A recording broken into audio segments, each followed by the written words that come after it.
बिन सलमान इमाम मादी अलैहिस्सलाम की आमद से क्यों खौफज़दा है? मोहम्मद बिन सलमान जिस तरह से सऊदी अरब को तब्दील कर रहे हैं वो ऐन अहादीस के मुताबिक है, जिनमें सऊदी अरब के हवाले से इंतहाई अहम पेशगोइयां शामिल हैं। सवाल यह है कि कुर्बे क़यामत में अरब के बादशाह किन किन इस्लामी कवानीन को तोड़ेंगे, बादशाह के नाम पर कौन कौन से शहजादे आपस में लड़ेंगे और इस्लामी रिवायात के मुताबिक ये सब कुछ कैसे और क्यों कर मुमकिन होगा। आज हम आपको अरब के खित्ते के बदलते हालात और इन हालात का क़यामत की निशानियों से ताल्लुक बताने की कोशिश करेंगे। नाज़रीन गिरामी, इमाम मादी का ज़हूर चूंकि अरब की सरजमीन पर होना है तो इस हवाले से सऊदी अरब काफी अहमियत का हामिल है। इस वक्त सऊदी अरब में मोहम्मद बिन सलमान की बादशाहत है और मोहम्मद बिन सलमान बहुत तेजी से सऊदी अरब के कवानीन में तब्दीलियां कर रहे हैं। इसी सिलसिले में 2023 वियन और न्यूम शहर का कयाम भी शामिल है। लेकिन हमारे प्यारे नबी हजरत मोहम्मद सल्लल्लाहु अलैहि वसल्लम ने इसके बारे में 1400 साल कबल ये खबर दे दी थी कि अरब की सरजमीन में किस हद तक तब्दीली रुनुमा होगी। हजूर पाक सल्लल्लाहु अलैहि वसल्लम की एक हदीस मुबारक में बयान है कि इमाम महदी के ज़हूर से पहले अरब के 3 शहजादों में लड़ाई होगी।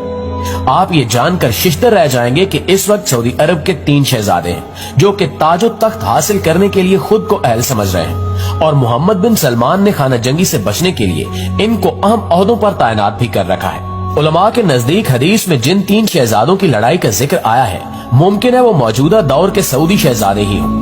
मोहम्मद बिन सलमान ने कुछ इस्लाम मुखालिफ इकदामात भी उठाए हैं, जिनमें मौजूदा रमजान में लाउड स्पीकर पर पाबंदी लगा दी गई है, बच्चों के मस्जिद में आने पर पाबंदी, इसके अलावा तरावी की नशरियात भी बंद करवा दी गई हैं। इस तरह के इकदामात मोहम्मद बिन सलमान की शख्सियत को मशकूक बना रहे हैं।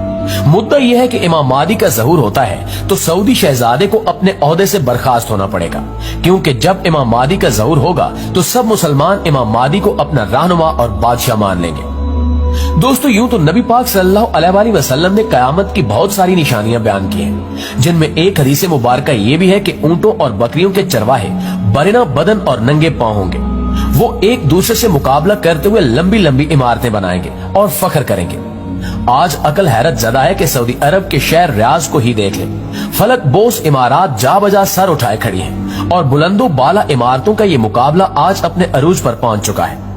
दुबई में बुर्ज खलीफा पहले से कायम था और अब बुर्जुल अरब बनने जा रहा है। बुर्ज खलीफा की इमारत दुनिया की सबसे ऊंची इमारत बनी तो साथ ही शहजादा वलीद बिन तलाल ने जद्दा में इससे भी बड़ी इमारत बनाने का ऐलान किया, जो धड़ाधड़ बनती चली जा रही है। यानी मुकाबला अपने अरूज पर है कि अरब दुनिया की इमारतें सारे जहान से ऊंची हो चुकी हैं और जो मेरे प्यारे रसूल हजरत मोहम्मद सल्लल्लाहु अलैहि वसल्लम ने 1400 साल पहले फरमाया था वो अब पूरा होता दिखाई दे रहा है। मॉडर्न सऊदी अरब अपना उरूज हासिल करने की तगोदाव में है, लेकिन यह भी कहा जाता है कि हर उरूज के लिए जवाल है, जबकि कुछ माहिरीन कह रहे हैं कि आने वाले दिनों में सऊदी अरब जवाल पजीर हो सकता है, जिसकी एक बड़ी वजह यह है कि सऊदी अरब से निकलने वाले खाम तेल का सबसे बड़ा खरीदार अमेरिका था। लेकिन अमेरिका ने सदर सद्दाम हुसैन को खत्म करके तेल की दौलत से सैराब मुल्क इराक पर कब्जा किया, जहां से वो लाखों बैरल तेल मुफ्त वसूल कर रहा है। तेल की गिरती मांग ने तेल की कीमतों को निचली सतह पर पहुंचा दिया है, जिससे अरब ममालिक का सुनहरा दौर खात्मे के करीब है। मगर यहां सवाल यह पैदा होता है कि इस जवाल के बाद क्या होगा। दोस्तों, अब जरा दूसरा रुख भी देख लीजिए। अल्लाह के रसूल सल्लल्लाहु अलैहि वसल्लम की एक और हदीस मुबारक है कि कयामत से पहले सरजमीन अरब दोबारा सरसब्ज हो जाएगी। कौन सोच सकता था कि सरजमीन अरब के सहरा और खुश्क पहाड़ों की सरजमीन एक बार फिर सब्जे से लहला उठेगी।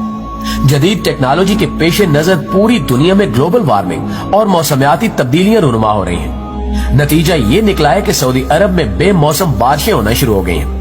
सऊदी अरब में एक सैलाब कुछ अरसा कबल आया था, जिसमें कुछ अफराद मौत की आगोश में भी चले गए थे, जबकि अरब सरजमीन जिसे पहले ही जदीद टेक्नोलॉजी के काम में लाकर सरसब्ज बनाने की कोशिश की जा रही है, अब वो कुदरती मौसम की वजह से भी सरसब्ज बन रही है। सऊदी अरब गंदम में पहले ही खुद कफील हो चुका है।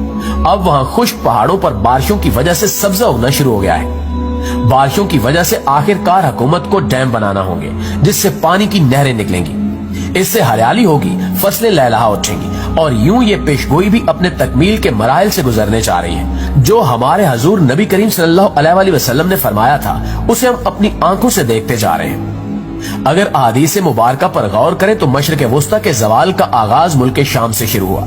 शायद अरब हुक्मरान इससे ला ताल्लुक बने रहे। इसी से मुतल्लिक हदीस पाक में इरशाद है रसूलुल्लाह सल्लल्लाहु अलैहि वसल्लम ने फरमाया कि जब अहले शाम तबाही और बर्बादी के शिकार हो जाएं, तो फिर तुम में से कोई खैर बाकी नहीं रहेगी। ये वाज़ेह है कि अहादीस मुबारका की रूह से शाम और अहले शाम से उम्मत मुस्लिमा का मुस्तकबिल वाबस्ता है। अगर मुल्क शाम ऐसे ही तबाह बर्बाद होता रहा तो पूरी उम्मत मुस्लिमा की खैर नहीं होगी। मुस्लिम स्कॉलर्स की तहकीक के मुताबिक मुल्क शाम 90% तक तबाह हो चुका है और सिर्फ 10% बाकी है। यानी मुल्क शाम मुकम्मल तबाही के बाद अब नज़ा के आलम में आखिरी हिचकियां ले रहा है। इस हदीस मुबारका के हिसाब से अरब मुमालिक के सुनहरे दौर के खात्मे की अहम वजह मुल्क शाम के मौजूदा हालात है। गोया कि नबी करीम सल्लल्लाहु अलैहि वसल्लम की एक और पेशगोई की अलामत जाहिर हो रही है या हो चुकी है। नाज़रीन, ख्याल रहे कि मुल्क शाम के मुतल्लिक इसराइल, रूस, ईरान और अमेरिका, इन सब ममालिक ने जो भी झूठे बहाने बनाए, इन सब का असल टारगेट जजीरतुल अरब है, क्योंकि कुफार का अकीदा है कि दज्जाल मसीहा है। इस वजह से ये लोग दज्जाल के इस्तकबाल के इंतजामात कर रहे हैं, जिसके लिए इन सब ममालिक को मिलकर अरब ममालिक में अदम इस्तेकाम पैदा करना है, क्योंकि मुल्क शाम पर यहूद नसारा कब्जा करना चाहते हैं और ये हजरत इमाम मादी के ज़हूर से कबल होकर ही रहेगा। किताबुल फितन में है कि आखिरी जमाने में जब मुसलमान हर तरफ से मगलूब हो जाएंगे, मुसलसल जंगें होंगी, शाम में भी ईसाइयों की हुकूमत कायम हो जाएगी, सऊदी अरब, मिस्र और तुर्की भी बाकी न रहेंगे, हर जगह कुफार के मजालिम बढ़ जाएंगे, उम्मत आपसी खाना जंगी का शिकार हो जाएगी। अरब खलीजी ममालिक, सऊदी अरब वगैरह में भी मुसलमानों की शान और शौकत वाली हुकूमत नहीं रहेगी। खैबर, जो कि सऊदी अरब का छोटा सा शहर है और मदीना मुनव्वरा से 170 किलोमीटर के फासले पर है, इसके करीब तक यहूद नसारा पहुंच जाएंगे और इस जगह तक इनकी हुकूमत कायम हो जाएगी। बचे कुछ मुसलमान मदीना मुनव्वरा पहुंचेंगे। उस वक्त हजरत इमाम मादी अलैहिस्सलाम मदीना मुनव्वरा में होंगे। दूसरी तरफ दरिया तिबरिया भी तेजी से खुश्क हो रहा है, जो कि हजरत इमाम मादी अलैहिस्सलाम के ज़हूर से कबल खुश्क हो जाएगा। इसलिए जब मशरक़ वुस्ता के हालात को, खसूसन मुसलमानों और सारी दुनिया के हालात को देखा जाए तो साफ नजर आता है कि दुनिया हौलनाकियों की जानिब बढ़ रही है। हत्ता कि फ्रांस भी आलमी जंग की बात कर चुका है। मगर क्या आप जानते हैं कि आलमी जंग का मरकज कौन सा खित्ता होगा? साफ नजर